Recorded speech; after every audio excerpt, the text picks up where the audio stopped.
Dominic Davis, and welcome to the Kyle Minger Show.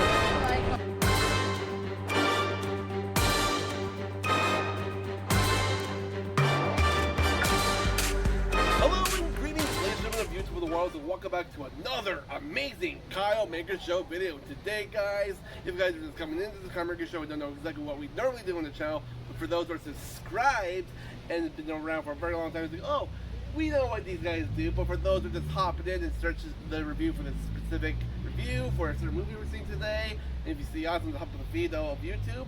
So basically on the Kyle Minger Show, we just do big reviews, such as we go see movies that are a big local Cineplex theater, and other big reviews we like doing on Disney Plus, to Netflix, Prime Video, and eventually I probably will do some more Crunchyroll reviews. Just not sure which animes out there I want to watch to do reviews for, but other videos, trailer reaction to unboxing videos, gaming videos, and theory videos, which we have done those a long little while. But stay subscribed, hit the notification button, and then you guys get notified when we do upload on the Kyle Minger Show.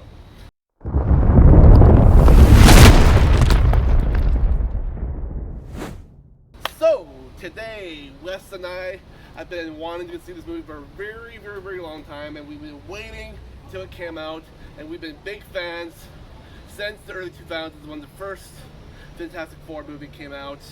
And, well, it's not really one of the best Fantastic Four movies, but it's kind of like more comic accurate.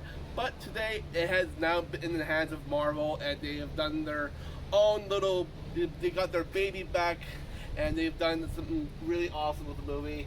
It is based in 1960s, and the technology in this movie was very awesome, and we're going to explain what we liked about it a lot most, and we'll just get started. So Wes, take it away, buddy. So yeah, if you're our ages, we practically saw 3 adaptations of Fantastic Four to the big screen. Yeah. It was crazy. We witnessed every Spider-Man being adapted to the big screen. Yep. Same as Fantastic Four. Yep. X-Men's a little confusing. Yeah. And we saw 2 fully interpretations of Superman in our lifetime. Yeah, true. And 3 Batman films, technically. Yeah. George Clooney's Batman. Yeah. But So- either way, So yeah, so we were gonna see this movie eventually. Like we knew everything about the Fantastic Four was like how they're gonna fit it into the MCU. yes. Like, are they gonna reestablish their origins again, set in this universe? But no, they decided to set in another multiverse. Yeah.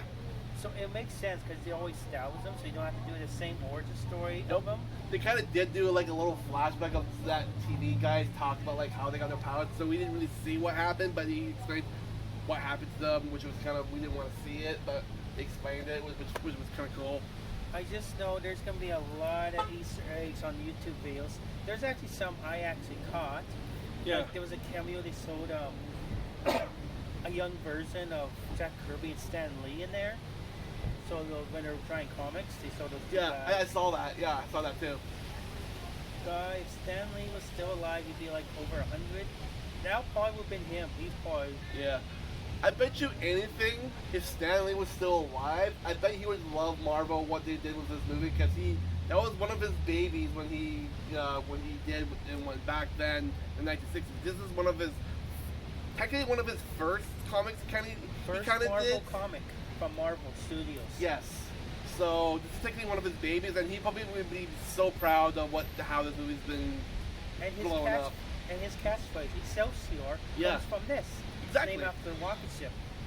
Exactly. So, it was pretty cool. Of course, you seen the trailer, the whole hubbub about the female Silver Surfer. Yeah. Off tangent, if you see videos who are complaining about a female Silver Surfer, they're not comic book fans.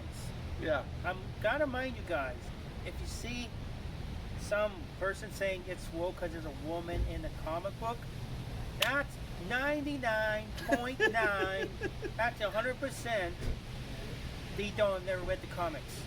Yeah. Or the fan base who support them never read the comics. Of course. Because there is some comics where there is a couple versions of the Silver Surfer. There's a male guy and there's a female, Shaba Ball. Yeah. Now, we're not super lore into all that, so we No. don't know if there's like 2 versions of Galactus, or he's just the one person. Yeah. But yeah, But the way they did Galactus in this movie, holy crap! he's not some other planet, gas planet. I've been hearing a lot of people say, like, oh, he's supposed to be more huge than that. It's like, oh, really, come on. His size just changes to fit the story. Yes, exactly. He can literally grow himself, but he can also sort of himself. Yeah. Yeah. So yeah, this movie is interesting. It is. The plot, the story of this movie is really cool. Retro style. Yep, based in the 1960s. The 1960s technology vibe was actually really interesting, really cool how they kind of fitted it into this kind of movie. It was, Kind of retro-y. yeah, it was really cool. the fantastic car. There was a moment I thought it was gonna get dark. It's somewhat of a minor sport, but it's not. But either way, there was a point in the movie where all the people were turning on Fantastic Four. Yes. And would have just been dark if they just left that universe. And just like Galactus eat Earth. Yeah, and then go to the next Earth and let them know. I thought that was gonna happen, but it didn't. But how dark would that be? That would probably be dark. They just This is okay. Let's leave the planet and go to another planet. Yeah, they have the technology. They do. The technology in that was really amazing. Yeah, they really do. Especially the robot. Herbie. Kirby. Yeah. Well, that's named after the artist. Yeah. But yeah, like I said, the plot of the movie was pretty interesting. I mean, it's no hard spoiler because I think it's in the trailer, but it's all about Sue and Reed Richards' kid, aka being Franklin Richards. Who's another overpowered superhero. And apparently in the comics, his powers are cosmic, so he can basically, like, I think, control space and time or something ish, I think, if I remember correctly.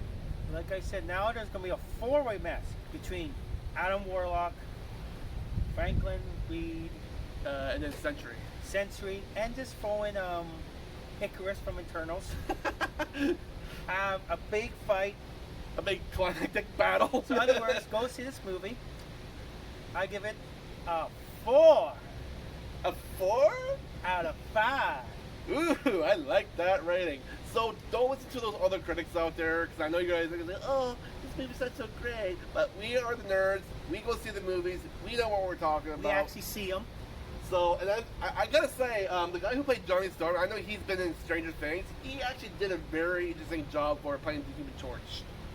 And Pedro Pascal, what, dude, you actually killed it playing as Reed Richards. Holy crap.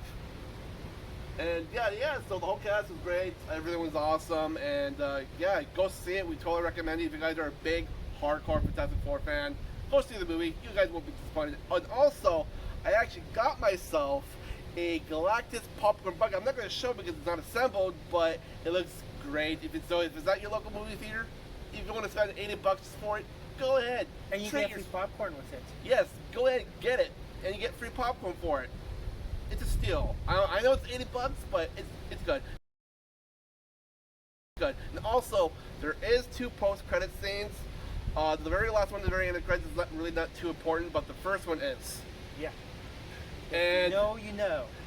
And if you guys see who it shows up in there, it leads up to the Doomsday movie. So, I conclude it. Thank you guys for watching, and probably our next review is probably not going to be for a long little while, because there's probably nothing in August or September, but in October to November, there's going to be 2 movies we might go see. There's one in November for Predator Badlands, which looks pretty awesome, and there was one in October. I can't remember which one it was, but we'll let you guys know in the future video. So thank you guys for watching. Comment, subscribe, and rate, and we'll see you guys in our next comedy show video.